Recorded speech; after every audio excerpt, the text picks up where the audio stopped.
Hi, my name is Nathan. You're watching Nice at Dice, and today I'm looking at a game called Path of Light and Shadow. Now, this game was on Kickstarter a while ago, I think in about 2016, 2017, somewhere around there. At the time, I found it a really intriguing concept, but it just wasn't in my budget to back it, and so it slipped past me. I kind of forgot about it, but then a little over a year ago, I saw it on sale somewhere online, so I went ahead and bought it, and does it live up to my expectations? Well, I'm going to show you how the game works, just a brief overview, and then we'll come back here and I'll let you know what I thought of it. Path of Light and Shadow is a very big game in terms of how much space it takes up on the table. So as you can see, I can't even really set it up properly here on my desk, but hopefully I've set it up enough that I can give you a general sense of how the game works. So in the middle, you have this central board, which is split up into these individual regions. You also have a total of 9 decks of cards that are arranged around the perimeter of the board on 2 sides. And you have some ally cards over here, which I'll explain a little bit later. You get 3 random ones each game. And you also have an individual player board with some stuff on it that I'll explain in a minute. And you get your own player deck of cards, which starts out relatively small at just 10 cards. And it's going to possibly grow or shrink over the course of the game. So this is definitely a deck building game. You are building and manipulating the deck that you control, but it is also an area control game where you're trying to control different areas on the map. So let's talk about the map first, because the map is where a lot of the points that you get in the game are going to come from, and the goal of the game is to have the most points at the end of it. Over here in the corner, you're going to see that there's a little track here with numbers going from 1 to 12 and a little marker here that's going to move along the track, and this is tracking the rounds of the game. So there's always going to be exactly 12 rounds in the game, and every 4th round, so on the 4th, 8th, and 12th rounds, at the end of the round, you're going to score points based on the different territories on the map that you control. At the beginning of the game, each territory is going to have a stack of defense towers here. The stack represents how much innate defense this territory has. Now, at the beginning of the game, nobody controls any of the territories. You're going to have a character, it's called your leader, and you have this figure, and you're going to move them around the board. So at the beginning of the game, you're going to put them somewhere. Where you put them is actually going to affect a little bit the cards that you have in your deck at the beginning of the game, so that's interesting. But then also, each turn, you have the opportunity to move your leader from one territory to another. You actually couldn't move here because you can't cross this water here, but you could go from here to here, for example. So once you're in a territory, you can attack that territory. Assuming that nobody controls the territory, like here at the beginning of the game, no one controls this territory. I'm attacking the territory, and all I'm going up against is its innate defense, okay? So these towers right here tell me that this has 10 defense. It's based on the number of little symbols on the towers. There's 10 little symbols there, so 10 defense for this region. And on the board, there's a number 10 right here to let you know that's what it starts out with, okay? So how attacking and conquering works is you're going to take cards from your hand. So for example, maybe I have a good hand for conquering, and I'm going to play all 4 of these cards from my hand. So each of the cards in your hand has a number of things on it. It has this number right here with a hammer above it, and then it has this number right here with a sword above it, and then it may have a shield. It also has some information down here which basically gives you a preview of how this card can be upgraded. I'll talk about upgrading cards a little bit later. And some cards, like for example, this card right here has a text box with some additional rules information on it. Okay, but everyone's going to have, at the very least, a number associated with this hammer and a number associated with this sword. So in conquering, we're only interested in the swords. So I've decided to devote all 4 of these cards to trying to conquer this territory. I'm going to find the one with the highest swords value, which in this case there's 3 that are tied, so I'll just pick one of them. And I'm going to pull out a number of dice equal to the number of swords on that card. So there were 2. So we've got 2 dice. And then I'm going to add up the rest of these swords, which is 5. So we've got 5 swords here, plus whatever we get from these 2 dice. So I'm going to roll these 2 dice, and let me just give you an example of some of the results you could get.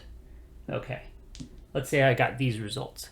So I've got 3 more swords, so 3 swords plus the 5 from these cards over here, ignoring this card that gave us the dice.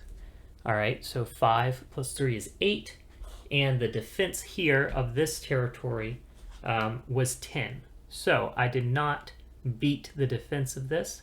I didn't even meet the defense of this, so I'm not going to be able to conquer it. However, I rolled one of these symbols here, which is called a ruin symbol, and for each ruin symbol that you rolled, you reduce the defense of this territory by 1. So we'll just pop off this top little tower piece, and now the defense of this territory is less for future combats. Now, let's say I had a better attack and I had been able to overcome the defense of this territory. Then I'd put one of my little banners on the top, and there you go. I would control that territory now, as indicated by my banner. Controlling the territory means that when we get to the 4th round, the 8th round, and the 12th round, I will score points equal to the defense of this territory. Right now it's 9, so each of those 3 special rounds, I will get 9 points for controlling this territory. You notice that different territories have the same sort of background and the same symbol here. So like this has this blue diamond and kind of this riverland background. This one over here, same riverland background, the same blue diamond. If I control at least 2 territories with that same symbol and background, then I get bonus points on the 4th, 8th, and 12th round. Specifically 4 bonus points, 8 bonus points, or 12 bonus points. So, controlling these territories, controlling different territories of the same type is a big way that you get points over the course of the game. Now, it could be that the blue player will come along and she will try to conquer this territory from me later. We can do that. She's going to play cards from her hand. I might play some cards from my hand. She's going to roll some dice. We're going to compare numbers. She might conquer it from me. So that is a possibility in the game. You can end up sort of fighting back and forth like that. So we've talked about the area control aspects. When you conquer a territory, you're going to get cards from one of these 4 decks over here added to your hand. Each of these decks corresponds to one of the types of regions. So here you have the Riverlands. Here you also have the Riverland deck. So when I conquer this, I'm going to get some cards from here into my deck. Also, if I just end my turn anywhere, let's say I end my turn over here, where you have the what's called the Hallowed Vale type of territory. It's like farmlands. So if I stop over here in these farmlands at the end of my turn, I'm going to get at least 1 card, maybe 2, from this deck, which is associated with those farmlands. Okay, so that's one of the ways that you're building your deck up over the course of the game. So let's talk a little bit more about your player board. So your player board has what are called structures. There are 5 categories of structures. Each category of structure is associated with a faction. So there's the common folk, there's the Halax guild lords, there's the hordes of Zerd, and there's the Sigilborn. And then there's some general structures that aren't associated with any particular faction. So as you can see, in a player deck, you have these different characters, and you can tell by the color at the top of the card which faction they're in. So they're in the green faction, which is the common folk. Also, there's a little symbol next to the title of the card, and that is the faction symbol as well. So you can see she is a common folk card. This card belongs to the Halax Guild Lords. All right. So one of the things I can do on my turn is I can take some cards from my hand and I can play them for this value under the hammer. So I have 4 hammers here, basically. And for 4 hammers, I can build this structure right here, which requires 4 hammers to build. one of the cards that I play to get the hammers I need has to be from the appropriate faction. So you hear, this is basically, it's a blue structure, this is a blue card. I can build that with those 2 cards. Once I've built that, I now have a new ability, which is once per turn during your main phase, you may pay 1 victory point to move to any province. So that's a new ability I have because I've built this structure. Later, I could use 6 hammers to build this next structure, which gives me a new ability, and I still have the ability of the structure above it. So you're just continually upgrading here as you build these new structures, okay? And they all do different things. So that's one of the things that you can do. That's basically what the player board is all about. Now, of course, you're going to play some cards from your hand. You're going to do whatever you want with them. You can use them to attack. You can use them to build a structure. You can use them for their special ability, like this one has a special ability, action, move to an adjacent province and gain a point. So you can just do that. You can play it, you can move to an adjacent province, gain a point, boom. That's pretty nice. Okay, after you have done all of your whatever you want to do with your cards, as much as you can with them, you discard all the cards you've used. You can then discard any cards in your hand, but you can also keep them if you want. And then you're going to draw back up to 5 cards. When you have depleted your draw pile, you're going to shuffle your discard pile and then draw from that. So that's basically how you're building your deck. But let's talk a little bit more about building your deck. So the ways you can build your deck are, at the end of your turn, you are going to get cards from these decks based on where you end your turn. So you're going to get at least 1 card from the Riverlands. If you are here in the Riverlands, you're going to get at least 1 card from there. You can optionally get a second one. Those cards are going to go into your discard pile and eventually cycle back through into your hand. You can also play a card, like for example this card, which has 2 swords, to cull 2 cards from your hand or your discard pile. You can do that with any card. You could do it with this card, 1 sword to cull 1 card. But yeah, so you can do that. So that just removes cards from your deck. So, and of course, like most deck builders, the cards you start out with are pretty weak. So you might want to cull them to get them out of your hand as you get more powerful cards to replace them. So that's one thing you can do to manipulate what's in your deck. Another thing you can do to manipulate what's in your deck is you can promote cards. So like this guy here, he's a steadfast conscript, but you can promote him to a steadfast guard. To do that requires 2 swords. So if this card is in my hand or in my discard pile, I could play this card. Instead of using it to attack or to build a structure or whatever, I could use the 2 swords from this card to promote this card. So how that would work is I'll remove this card altogether from the game, and I will find a steadfast guard from one of these decks down here. The steadfast guard happens to be in this deck. So I'm going to pull out a steadfast guard, and I'm going to put that in my discard pile. So now it's going to start cycling through my deck of cards. As you can see, he's similar to the steadfast conscript, but he has a little bit better build, and he has a special ability, which is this card gains +2 attack while you have 8 or more cruelty or mercy. So he has the 2 attack that this guy has, but it can go even higher if you have enough cruelty or mercy. So that basically covers what you can do as far as upgrading cards, and you'll notice that like this upgraded card is worth a point. So upgrading the cards in your deck is another way to get more points at the end of the game. Also, the structures you build on your player board are going to be worth points at the end of the game. But let's go ahead and talk real quickly about cruelty and mercy, since this card mentioned it. So down here at the bottom of the board, you have this track, which is the cruel and merciful track. Everybody starts out at 0, but then as you do various things throughout the game, you're going to move your token along this track, either towards cruel or merciful. So one way you can move it is simply by calling a card. Anytime you call a card from your deck, you become more cruel. A way you can make it more merciful is anytime you take 2 cards from one of these decks at the end of your turn, You always have to take one, but you can optionally take two. So anytime you take that second card, you become more merciful. And if you ever get all the way to the end, then any more mercy you would get becomes a point. Or conversely, if you get all the way to this end, any more cruelty you would get becomes a point instead. Cruelty and mercy is important because of cards like that one I showed you, where if you have a certain amount of either one, then you get an extra benefit. Some cards give you an extra benefit only if you have a certain amount of one or the other. And some of the most powerful cards in the game are these cards. Let me see if I can find them for you.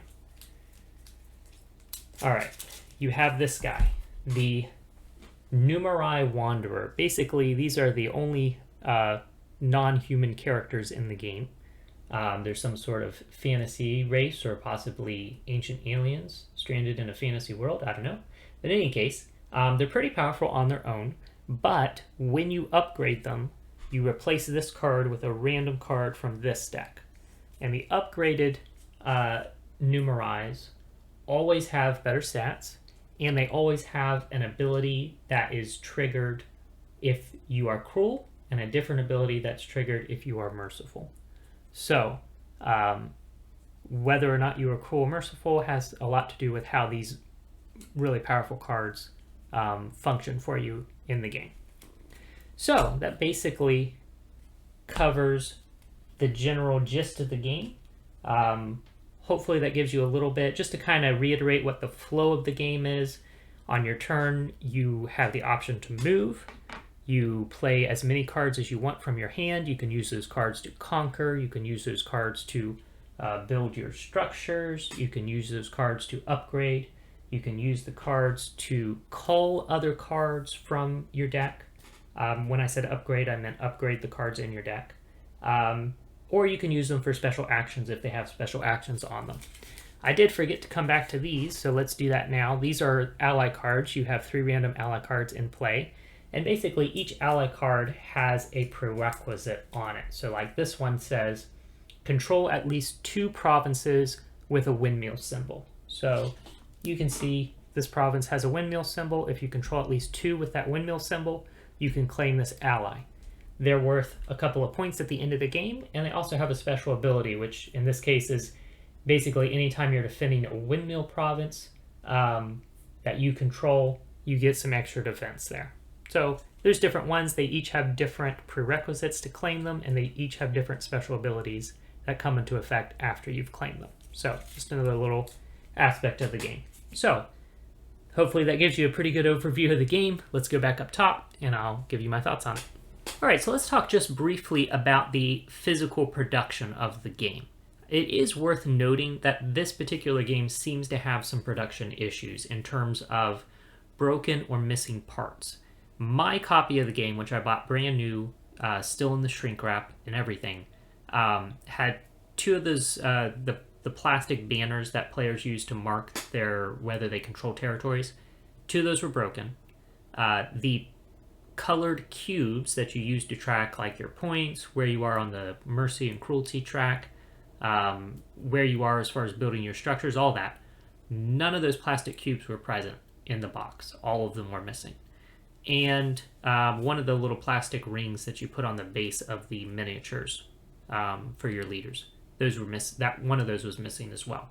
Now, I don't feel like that really reflects on the game. That reflects on the publisher and their quality control. They should have been better about making sure things like that didn't happen, especially because it's not just unique to me. I've heard online other people had similar issues, but I will say that I contacted the publisher right away. They got out to me the parts that I was missing. Okay, so that's good on them, but just an issue you should be aware of if you're picking up this game, even in retail, brand new. You might have those production issues. Now, the actual physical quality of the components, I think, is excellent. The miniatures are pretty cool. They're not really important to the game, like a token or a plastic standee would have been just fine. But it is a nice touch that they have the miniatures. I think that's pretty cool. I like these player boards. I like how they're a nice thick cardboard, and they are, like dual layered, so that the tokens can fit into these spots and not move around. I like that. That's pretty cool. The actual physical quality of the cards is fine. So overall, I think the production value of the game is good. It's just those quality control issues with making sure all of the pieces are in the box. So that's what I have to say about the production. The artwork is amazing. I love the artwork. One of the things I like about this game, as far as like the theme of the game, it's not real heavy on theme, but actually it does a pretty good job with the theme. And one of the things I like about it is it feels like it's some kind of, like fantasy world that you're playing in, but it's definitely not like your very vanilla, generic fantasy world. There's no elves, there's no dwarves, there's no goblins or wizards or whatever. It's basically just different tribes of humans. And the numerai, which are, I don't know, some kind of gray-skinned humanoid people. Again, maybe like a fantasy race of some kind, an original fantasy race, or my personal pet theory is like aliens that crash landed on this planet and have just kind of integrated to some extent into their society. But who knows? I like the fact that it's, it's just not your generic fantasy world. And there are little elements of the theme that come through in the mechanics, like how when you cull the cards, you gain cruelty. When you bring in extra cards, you gain mercy. So it's kind of like, as a leader, are you sort of like cutting the chaff, or are you showing benevolence and bringing more people into your realm? That's just an interesting way to incorporate that concept into the mechanism of deck building. So I like that. Now, what about the gameplay? So, because that's really what we're interested in. The gameplay is really good. I like it a lot. I like how you have a lot of different things you can do on your turn. And you can use your cards in multiple ways. So like every card has those two values, right? You have the hammer and the sword. And you can obviously use the sword to try and conquer, but you can also use the sword to cull cards from your deck. You can use the hammer to build structures. But you can also use the hammer or the sword to promote cards, depending on the card that you want to promote. Cards also have some of them special actions on them that you can just use the card for that special action. So there's a lot of different ways that you can use the cards in your hand. So as far as deck building goes, I like it because I like deck building in general, but one of the things that you get in a deck building game sometimes is you get a hand of cards, and you're just like, like there's a couple of cards here that are good for this and a couple of cards here that are good for that, but not enough of any one thing to really have an effective turn.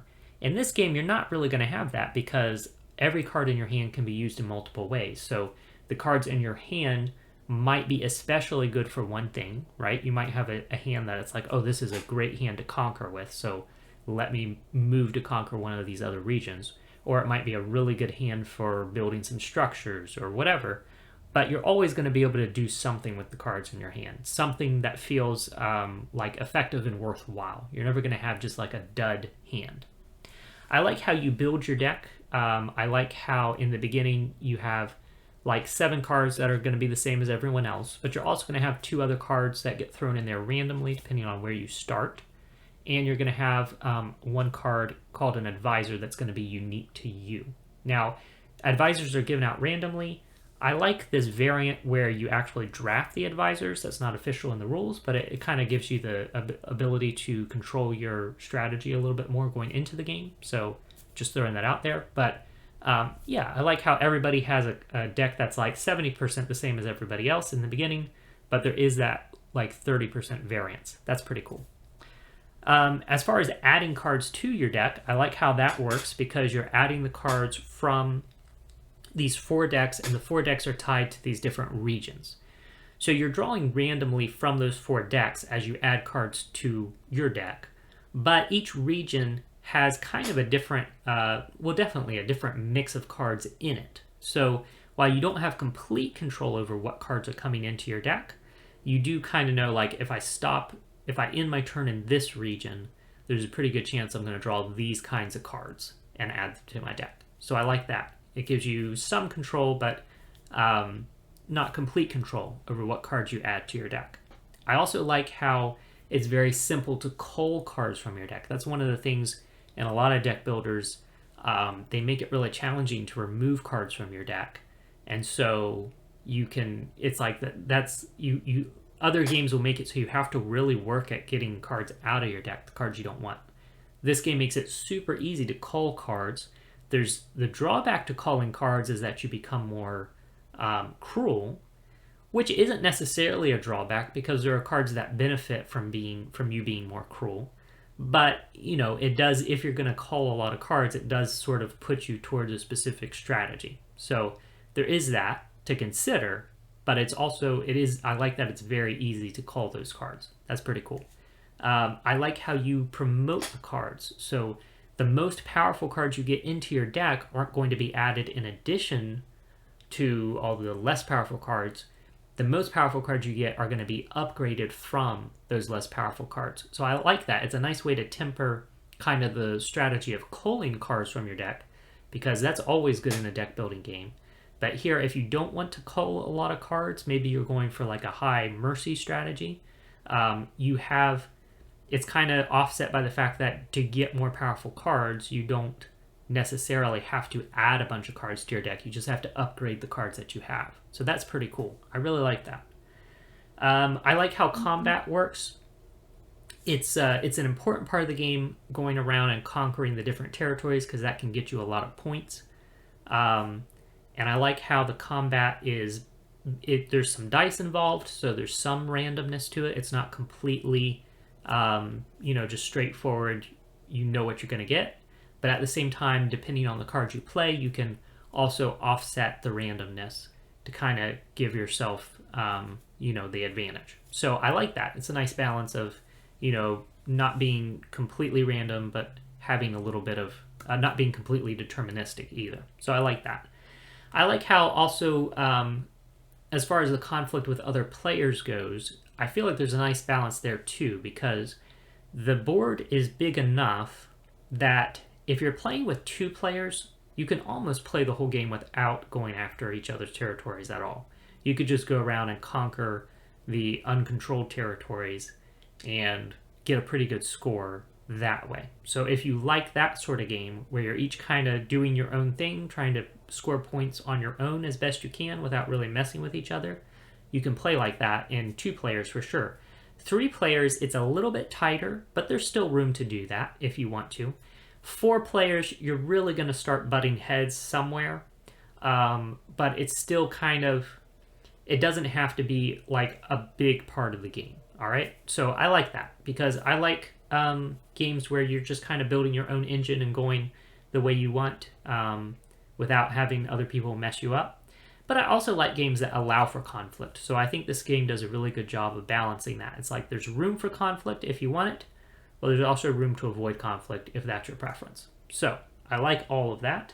I like how there's a variety of ways you can score points. Obviously, controlling territories is really important, but the cards in your deck are going to be worth points at the end of the game if you've upgraded them. The structures that you've built are going to be worth points at the end of the game. Going full tilt mercy or full tilt cruelty can get you a lot of points over the course of the game.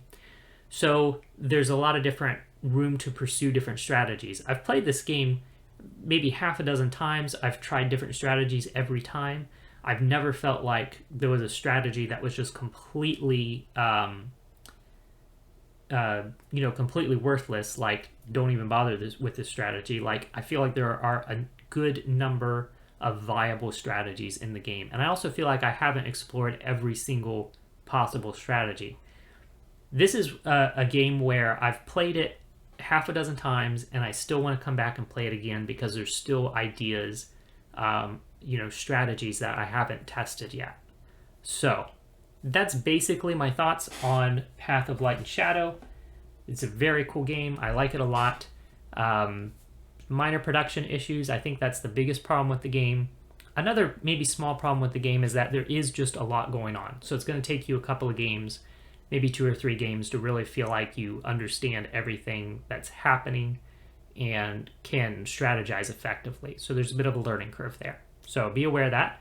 But overall, very fun game, beautiful artwork, interesting setting, awesome mechanisms, love the area control, love the deck building. definitely get a recommendation from me for Path of Light and Shadow. Again, my name is Nathan. You're watching Nice at Dice. Thank you so much for watching, and you enjoy the rest of your day.